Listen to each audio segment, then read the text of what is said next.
5 top athletes get disqualified from the Beijing Olympics ski jumping final, but the ski wear suit violations seem to be sparking more conversation than who got the gold. A Chinese speed skater trips a fellow women's division competitor. Accusations are mounting over whether it was on purpose. But that's not all. In the men's category, another skater from Team China pushes his opponent, causing him to fall. Judges opted not to penalize him. A U.S.-born sports star is rising to fame on Team China after she claimed a gold medal. Now, the Communist Party is urging her to thrive, all to support its national glory. And a report dives into how American tech giants support Chinese military development. Top names on the list: Microsoft, GE, and Intel.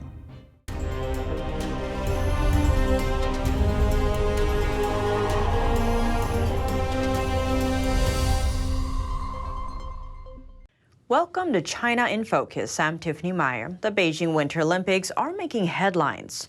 First up, top athletes from 4 countries have missed out on the Olympic podium for ski jumping. The stars are known for taking home gold at World Cups. But this time, uniform violations seem to be getting in the way. Here's more.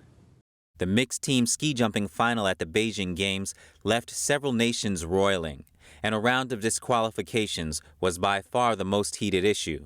Japan, Austria, Norway, and Germany all had jumpers disqualified because of suit violations. Germany holds 4 successive world championships. But after its silver medalist Katharina Althaus was disqualified for a ski suit violation, the team failed to progress from the opening round. Germany's national team coach called the situation puppet theater. He also questioned why Althaus wore the same suit during the individual competition, yet faced no issues for it at the time. Althaus was seen in tears after getting disqualified. She recounted having her suit inspected countless times in her 11 years of ski jumping and noted she's never before been disqualified. She also added, quote, "I know my suit was compliant." Japanese ski jumping star Sara Takanashi was also deemed guilty of a suit violation. That's after she landed an enormous 103-meter jump, giving her team its best possible start. According to officials, the material of her ski wear was 3/4 of an inch wider than allowed around her thighs. Her first jump was struck off because of it. Ski jumping suits must meet strict measurement rules. That's so that they don't function as wings in the air, helping athletes gain unfair advantages. Skiers from Austria and Norway were also disqualified during the final for the same reason. A Norwegian ski jumper told reporters that officials didn't follow the normal procedure when measuring the suits, adding they were told to stand in a different way than they have ever done before. Controversy is erupting over Team China, with one of its Olympic speed skaters accused of tripping a fellow competitor mid-race. During the last lap, speed skater Peng Shuai was spotted sliding a race marker under the foot of Canadian opponent Alison Charles, causing her to fall. It happened during the quarterfinal for women's 500-meter speed skating.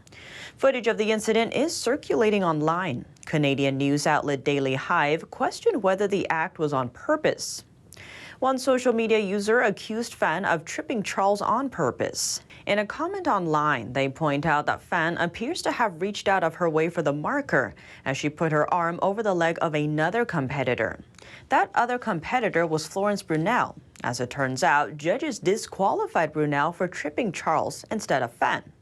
Charles was allowed to advance to the semifinal despite the fall, as judges determined the spill wasn't her fault, and because she had been in second place beforehand. China's Fan finished in 3rd place and didn't advance to the next round. That's not the only incident sparking concern with Team China speed skaters.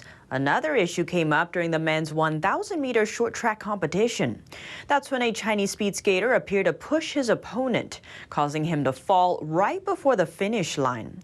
China's Zheng Zhiwei and Hungary's Liu Shaoling-Sander were neck and neck in the last leg of the race. Footage from the contest shows Zheng grabbing Liu's shoulder. The Hungarian fell a moment later. Liu still crossed the finish line before Zheng, but in the end, Zheng was awarded the gold medal. After reviewing the incident, judges decided to disqualify Liu. They slapped the Hungarian with 2 race lane violations. One was an earlier lane change that made illegal contact with an opponent. and another for extending his hand right before Chen grabbed him. No penalties were given to Chen. The judge's decision met with controversy online. Social media users found it odd that China has been granted a string of favorable calls during a 1,000-meter semifinals race. China came out on top because judges decided to disqualify a skater. While China's mixed speed skating relay team also won gold after disqualification calls by judges. Initially, the Chinese team finished last in its semifinal, but was able to advance to the finals after both the United States and Russia were disqualified. U.S.-born figure skater Zhu Yi has faced open disdain in China, despite competing for its Olympic team. But another American-born athlete on Team China is getting quite the opposite reaction. Now she's been casted as China's ideal daughter of the Winter Olympics after she brought China a gold medal. One of the world's top female freestyle skiers, Eileen Gu, won her first Olympic gold medal on Tuesday. I'm so excited. We are the winner. But Eileen Gu isn't competing for the U.S. where she was born and raised, but for her mother's homeland instead, China. Her win lifts China to the top of the medals table. Amid her victory, Gu remained evasive on whether she was still holding an American passport. China does not allow dual citizenship. Chinese media previously reported that Gu renounced her U.S. citizenship at the age of 15. Gu refused to confirm that on Tuesday, saying she feels just as American as Chinese. But that hasn't stopped the Olympics host city from claiming U.S.-born Gu as its own, dubbing her Beijing's daughter after her victory. The Chinese Communist Party's corruption watchdog also released an exclusive interview with her. It's an unusual move, as the department mainly focuses on catching and condemning members who have broken Communist Party rules.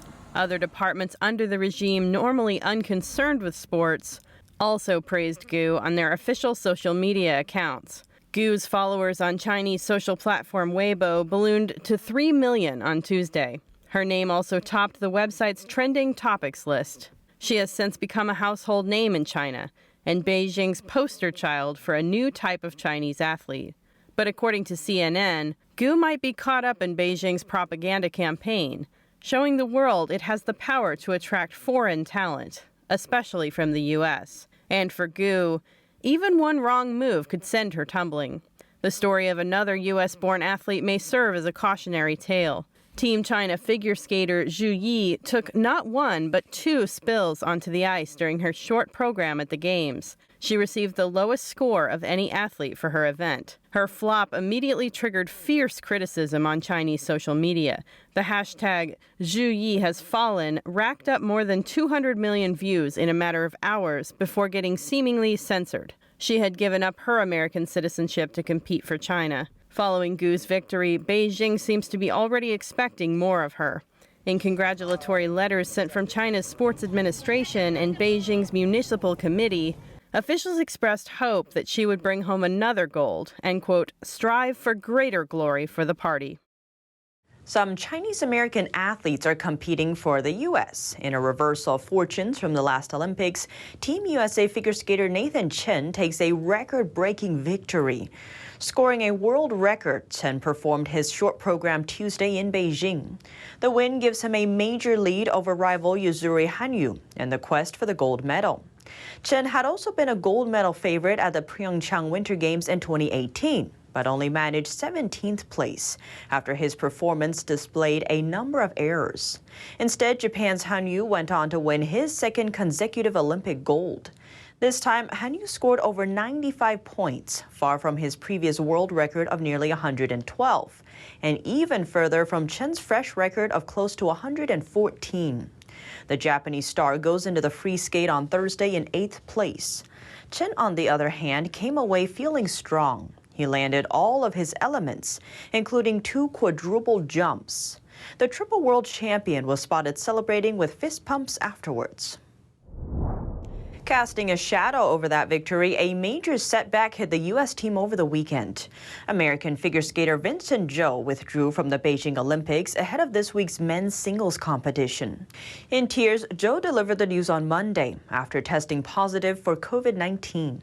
When you were young, sitting on the couch, watching those great skaters on TV, studying their jumps every night at the dinner table, and waking up at 4 a.m. or earlier to go into the rink and skate and do double jumps. You had no idea what you were getting into, but you had a dream and you followed it. You made sacrifices for it and you dedicated your life to it.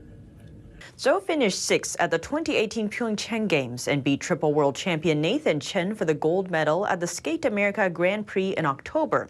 The 21-year-old California native said he was partially consoled by the fact that he did earn a silver medal in Beijing in the team event. Despite the major setback, doubles figure skating also proved a win for Team USA Monday. Madison Chock and Evan Bates claimed silver for what's been touted as a dramatic, ethereal performance that captured fans' attention. The pair took a risk, pushing away the usual classical music and pop song staples. Instead, they opted for a medley by French electric duo Daft Punk as the soundtrack for their alien astronaut love story. Chock and Bates scored over 129 points for the eye-catching spectacle, pulling away from their Russian competitors by nearly a full point. Team USA is celebrating the win as the best result yet for the team event.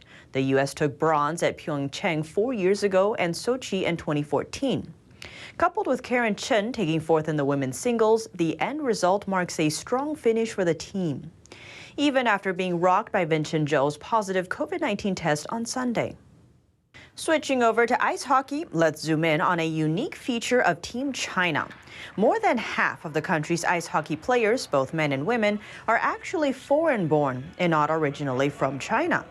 Despite their varied origins, one incident suggests they are required to stick to only one language, Chinese. Canadian-born hockey player Kimberly Newell spoke to reporters over the weekend in China. She goes by her Chinese name, Zhou Jiaying. During the Beijing press conference, the women's team goaltender explained she wasn't allowed to speak English. It came up when reporters asked her to answer questions in English, her first language, since she's not fluent in Chinese. Instead, she turned to a nearby aide and explained in Chinese she wasn't allowed to do so. The aide passed on the message to reporters and offered to translate. It's not the first time the issue has come up in China's athletics scene. A similar situation arose with Chinese tennis star Peng Shuai. The sports celebrity accused a former communist official of sexual assault late last year. After her story caught global attention, Chinese authorities arranged for her to speak with several international organizations and foreign media outlets. Each time, she spoke in Chinese and relied on a translator. That's despite being fluent in English and regularly speaking the language publicly in the past. In an interview with a French media outlet over the weekend, a Chinese official served as her translator. Speaking of the famed tennis player, Peng Shuai appeared at the Beijing Winter Olympics on Tuesday. She's largely stayed out of the public eye in recent months, following her assault accusation against a former official, with some fearing she had gone missing or been taken into custody by Chinese authorities.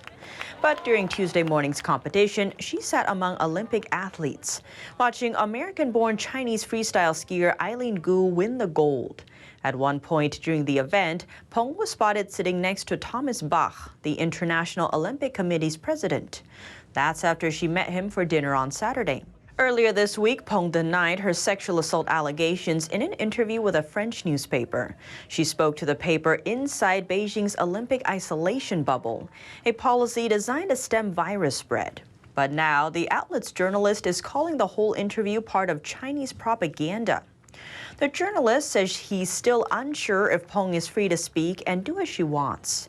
The women's professional tennis tour also noted the interview does not alleviate any of their concerns about Peng's safety. What's more, Taiwan's Apple Daily newspaper reports that a man was seen watching Peng as she spoke to the French paper. His reflection was spotted in a mirror, captured in a picture of Peng taken during the interview.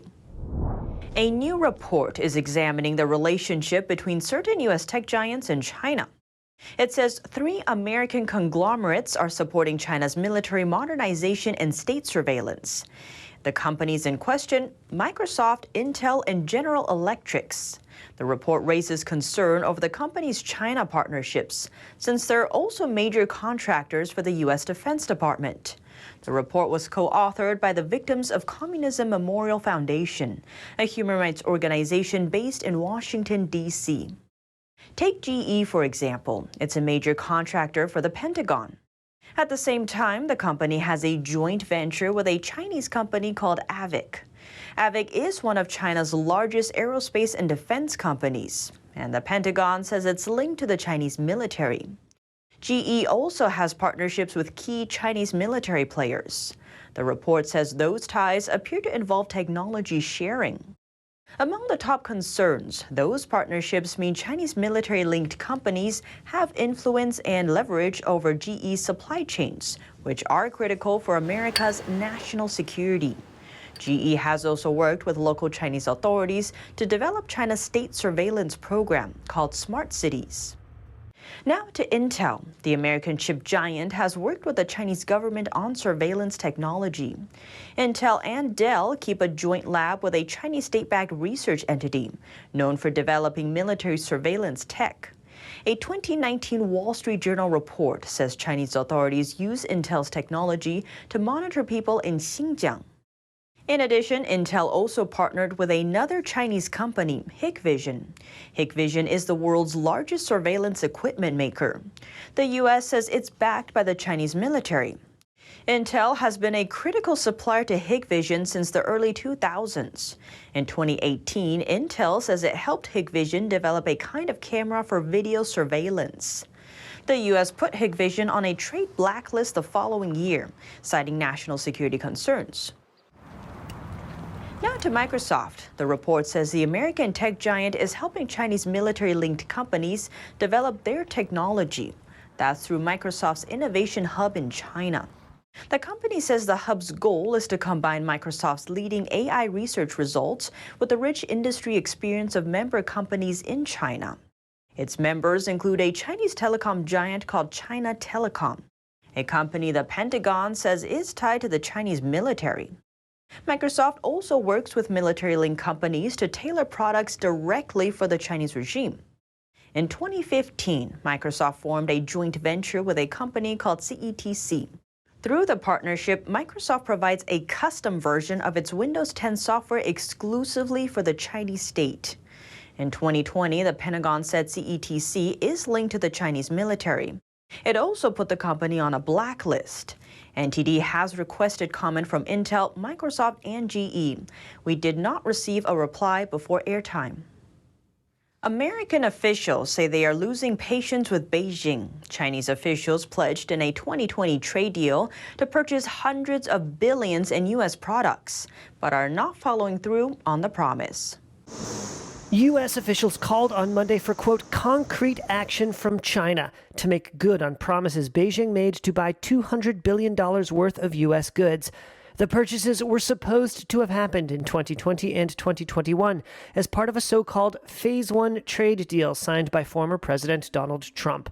The officials said Washington was losing patience with Beijing, which had, quote, not shown real signs in recent months that it would close the gap in the 2-year purchase commitments that expired at the end of last year. A spokesperson for China's foreign ministry responded on Monday, saying the two sides should work together to resolve conflicts. The agreement, signed by former President Trump in January 2020, diffused a nearly 3-year trade war between the world's 2 largest economies. But the U.S. has since repeatedly called on China to deliver on its promises. Here's U.S. Trade Representative Catherine Tai in October. These are commitments that China made. They are commitments that our businesses and workers in certain sectors have looked to. We will have to address where this relationship goes from this starting point. Monday's comments come a day before the U.S. government is due to release full-year trade data that analysts expect to show a significant shortfall in China's pledge to increase purchases of U.S. farm and manufactured goods, energy, and services. The United States reached an agreement with Japan to lift the 25% tariff on Japanese steel products. The tariff was imposed by former President Trump. That's according to U.S. Department of Commerce officials. The agreement will allow over 1 million tons of Japanese steel imports per year into the U.S. without being subject to tariffs. Britain says it will back a European Union case against China at the World Trade Organization. This after Beijing put export curbs on goods from Lithuania. The UK Trade Secretary referred to Beijing's move as coercive trading practices. NTD's Joy Duguid has more. International Trade Secretary Anne-Marie Trevelyan said, "We will request to join the EU's WTO consultation into these measures as a third party, to ensure we combat economic coercion in trade together." The EU launched a challenge at the Geneva-based trade body last month, accusing China of discriminatory trade practices against Lithuania. It says China's actions threaten the integrity of the EU's single market. The EU said China has banned Lithuania imports and is putting pressure on international companies in China to stop using Lithuanian components under the threat of facing import restrictions. The US, Australia and Taiwan have already signalled their intention to join the World Trade Organization's consultations. Lithuania is under pressure from China to reverse a decision last year to allow Taiwan to open a de facto embassy in the capital under its own name. China claims democratically ruled Taiwan as its own territory and has downgraded diplomatic ties with the Baltic nation. The challenge at the WTO allows 60 days for the parties to confer in order to reach a settlement. If none is reached, the EU may choose to launch a formal dispute that would set up a WTO panel to study its claims against China. The UK's announcement came ahead of Prime Minister Boris Johnson hosting the Lithuanian Prime Minister on Tuesday in Downing Street.